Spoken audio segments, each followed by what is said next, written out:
Hey, welcome back to some Comic and Pad. Just recently here, we finished up with Silent Hill 2. I really enjoyed it. I'm glad. It's up there on one of my favorite games just because I feel like this is a game that I could literally talk about for hours. And we're going to do that, maybe not for hours, but yeah, this is kind of unprecedented for me, but this is just such a rich lore kind of game, and there's two of us here. Let's take advantage of that. And it's not like Silent Hill 2 just sort of puts everything up there and oh, this is what happens. It's not that simple. It's an interesting case. There's a lot that goes on, sort of behind the game, I feel. Yeah. So I guess where do we start? I guess. So Silent Hill is a real place. I was saying a lot that I feel like this is all in his head, but it wasn't all in his head. But a lot was in his head. So kind of. So everything. It's hard to explain because you're right and not right at the same time. So Silent Hill is definitely a real place. You don't actually see the real Silent Hill in the game at all. Okay. So you've seen some pictures of Silent Hill, maybe photographs. That's real Silent Hill. Okay. You're in Fog World for most of the game. Fog World. Fog World is it's kind of like an alternate reality, but it's not the same because if someone is there and they're in real world, they can see the people who are in Fog World and they can talk. So I feel like maybe James is spending the game wandering around Silent Hill, and Silent Hill might actually be a pretty okay place, but there's something wrong with this town, as Angela would say at the beginning of the game. There's something you know what I mean. There's something not right about it. Because the whole time, it's not evil. When he's having interactions with other characters besides Maria, those are real interactions. Yeah. Maria's fictional. Is not a real person, but Eddie is real, Angela's real, and Laura's real. Okay. I felt like Laura wasn't going to be real for some reason. No, see, it's interesting. She's interesting because it's not really said how she gets there. You just sort of assume that she was eventually sort of just drawn back to Silent Hill. And every character, Laura I'm a little less sure about, but Angela, James, and Eddie are all there because they have some kind of issue they need to confront. Yeah. So I think Angela might have killed her father. That's what I was picking up. Yeah. I'm not 100%. No, she did. I don't remember. She definitely did. She totally did. But the symbolism's there. The knife, it has blood on it. Yeah, I think that knife is what she used to kill her father. Was abusive. That's what the red stuff is. But so. And Eddie is there because, well, he killed the dog. He was Eddie's bullied. Pretty crazy. Yeah. Yeah, I think he's So all of them have bits of humanity in them. I think out of all of them, Eddie is the worst person. That's my personal preference. Out of the three, Eddie is if you were gonna categorize one of them as a bad person, I'd say Eddie is closest to that. It would be most Eddie, yeah. Eddie, yeah, he was bullied, but he didn't suffer, I feel, the same level of abuse as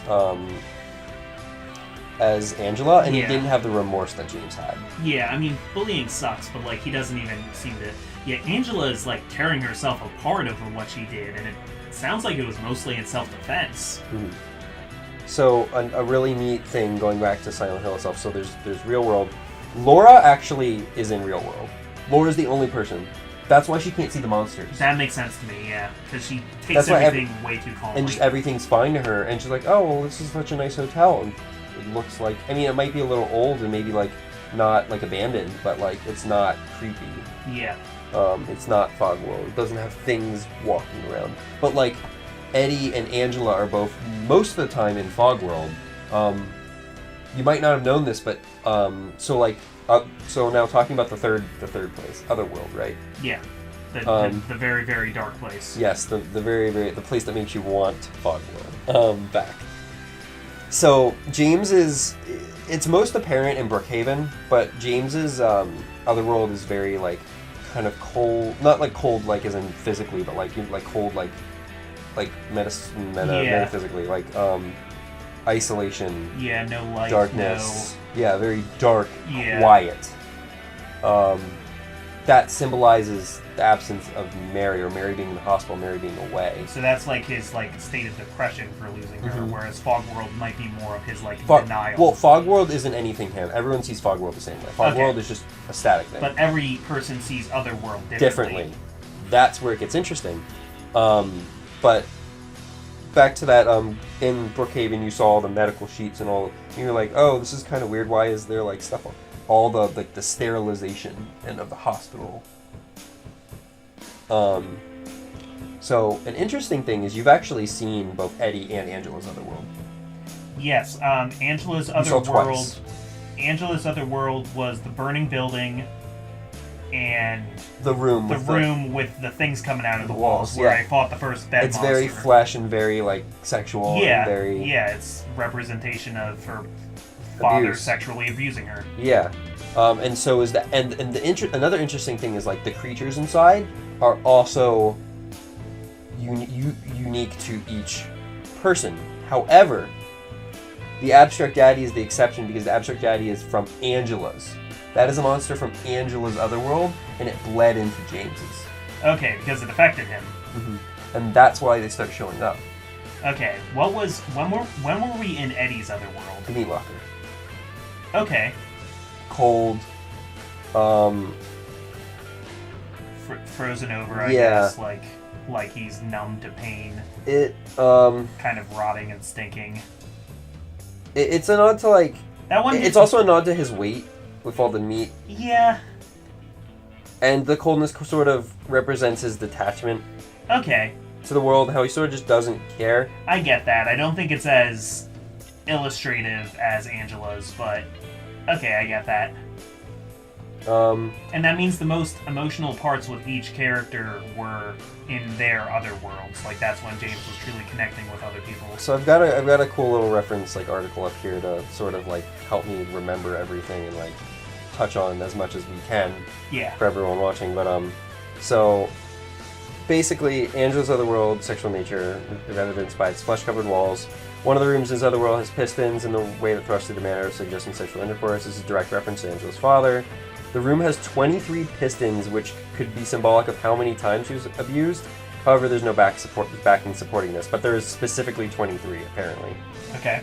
You fight the Abstract Daddy boss, a manifestation of Angela's father, in Angela's Otherworld.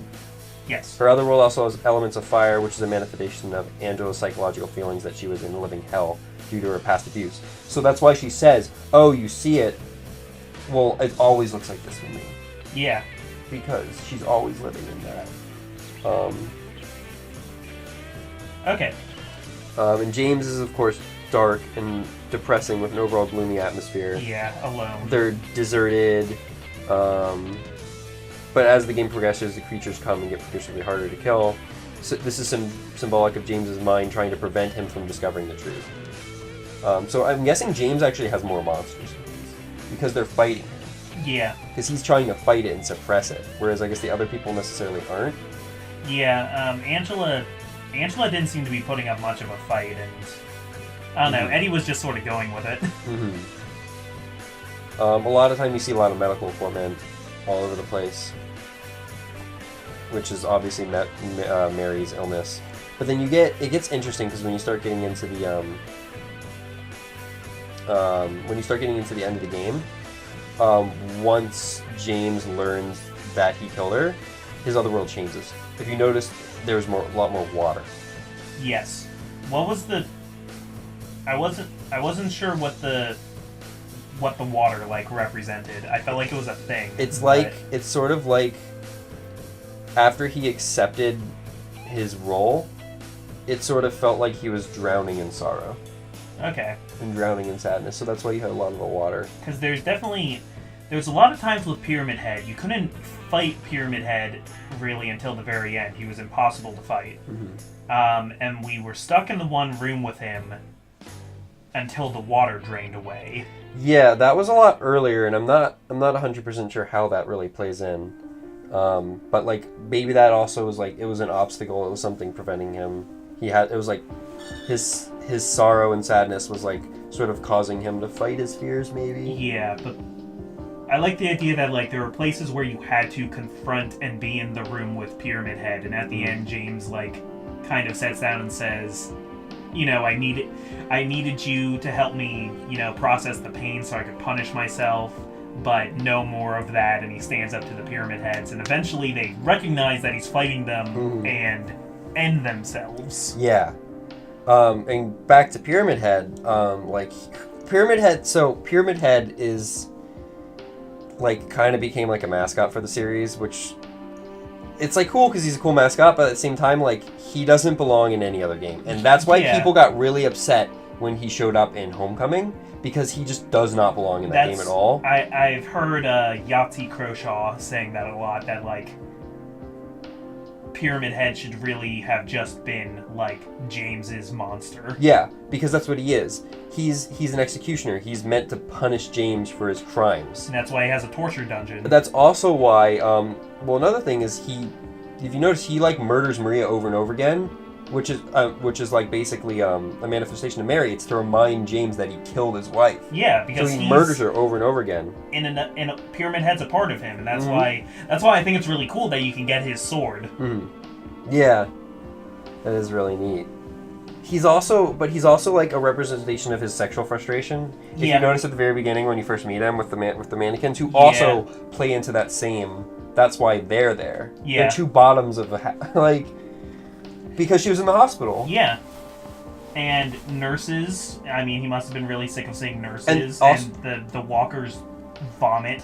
They're sick. They're like, yeah, and they're sort of like straitjacketed, kind of. Yeah. So they're like sort of like wrapped up, bandaged, like that kind of thing. I'll tell you this though, because I was thinking pretty early that James killed his wife. But it was actually way less screwed up than I thought it was going to be. Really? Like, my head jumped to way worse.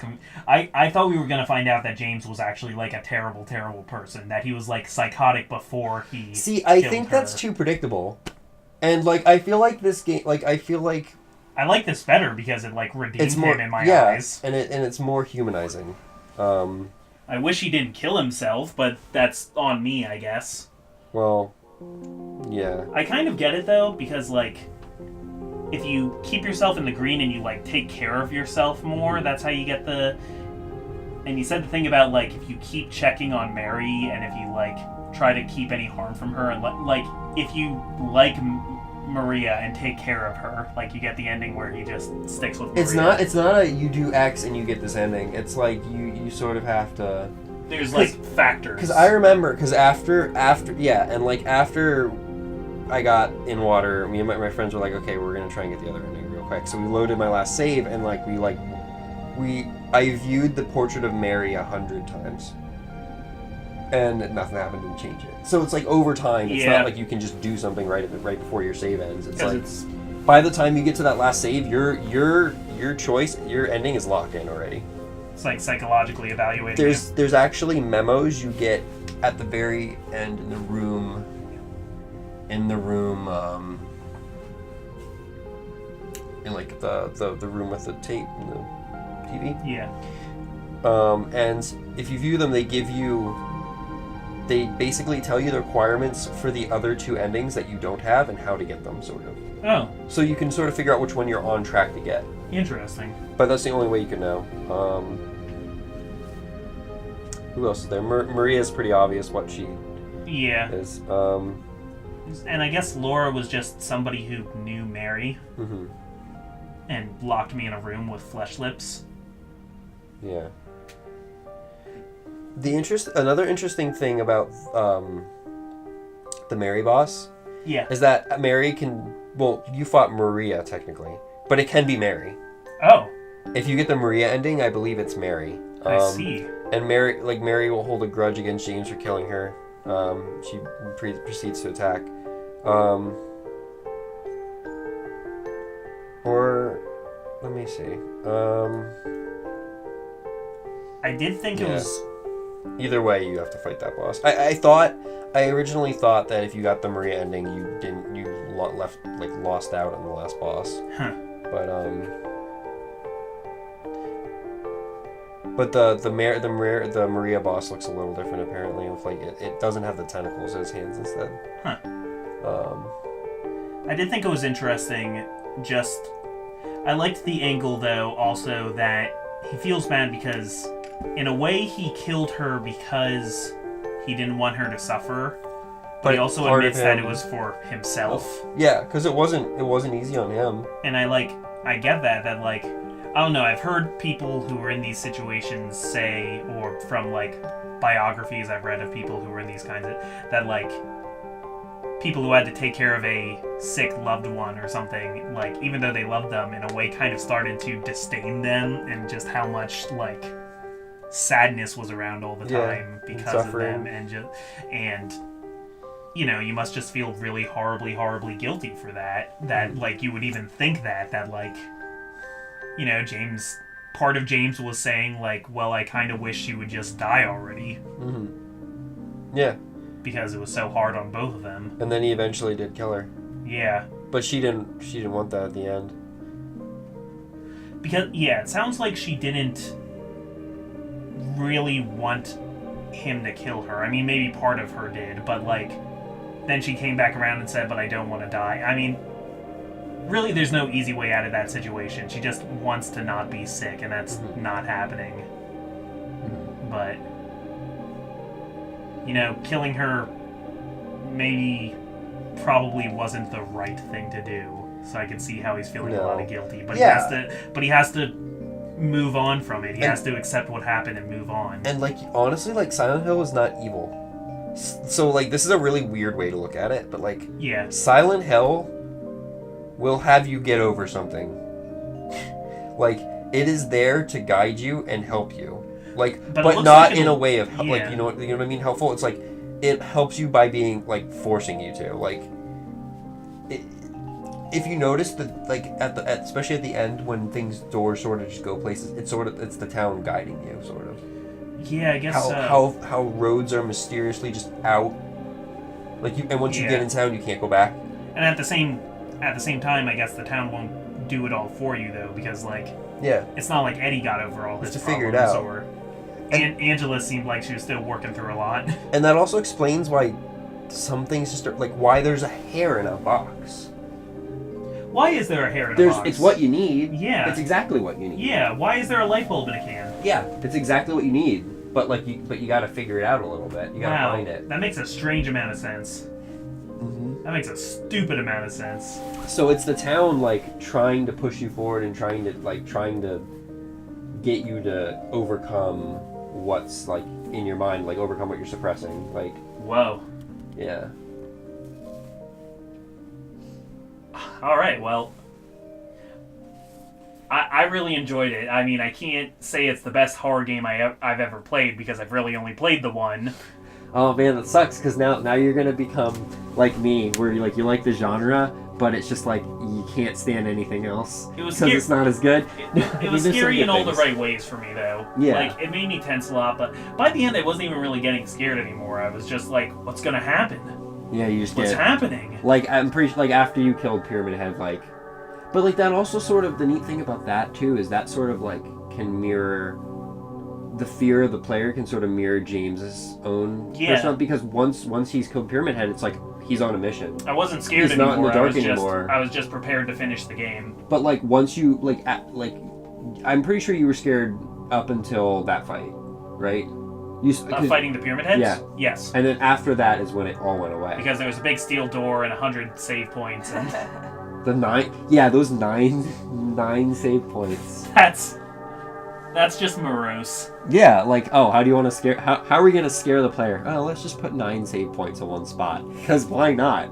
It's so, like, it just throws you for a loop. You're not expecting it at all. It's just like, what's happening? Strange. Yeah. Strange how effective that was. And like the thing I like about the game is it makes you sort of feel defenseless, and like the part when you have to take all your weapons and all your stuff out. Because I bet like as you take, I watched as you take stuff that's less important each time, and each time you wouldn't just like. I'm pretty sure you knew right off the bat after you put one thing in there that you're like, I'm gonna have to take everything, aren't you? But you didn't want to, like you wouldn't. It's another form of denial that you spend the time. And like it's this feeling of dread. And, like, I know what I have to do, but I don't want to do it. And that's what makes it so effective. Yeah. Well, I'm gonna go sleep for, like... I'm gonna go not sleep. I'm gonna go have nightmares about... Just don't wake up inside. Having to... Yeah. Yeah. All right, well, thank you again, Patty. We're going to leave it there, but I'm going to be seeing you on the channel again soon. Definitely. All right, guys, so until next time, thanks for joining us, and take it easy.